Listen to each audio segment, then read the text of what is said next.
Un sujet très tendu. Ce soir, je vais te parler de la religion. Avant de commencer, si tu n'aimes pas qu'on parle de sujets qui fâchent, quitte cette vidéo. Parce qu'à la fin, tu seras peut-être en colère. Et je tiens à dire que je resterai neutre, aucune prise de parti. Mais bon, revenons à notre sujet. La religion, réelle ou inventée. Pour commencer, elle est expliquée comme un ensemble de croyances qui définissent le rapport de l'homme avec le sacré.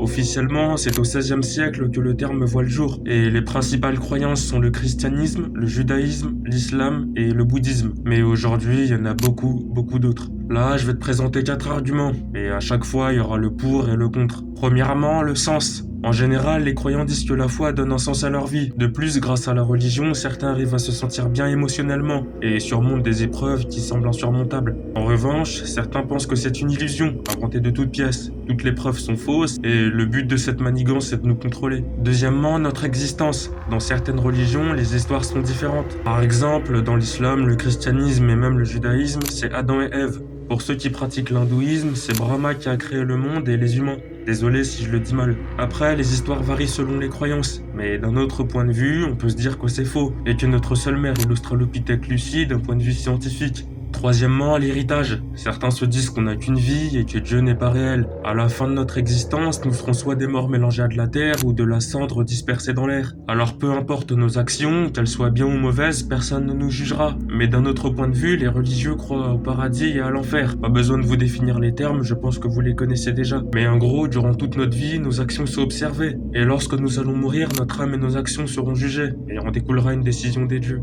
Quatrièmement, les événements. Beaucoup de personnes ne croient pas en Dieu car ils se disent qu'il n'y a aucune preuve de son existence et les événements inexpliqués relèvent du hasard. Par contre, les croyants peuvent se dire que les événements surnaturels comme les visions, les guérisons miracles, etc. sont des messages que le Tout-Puissant transmet à son fidèle. Pour conclure, nous ne serons jamais la vérité sur ce sujet. Chacun pense à sa guise et on verra bien. Dis-moi ce que t'en penses en commentaire. Et abonne-toi.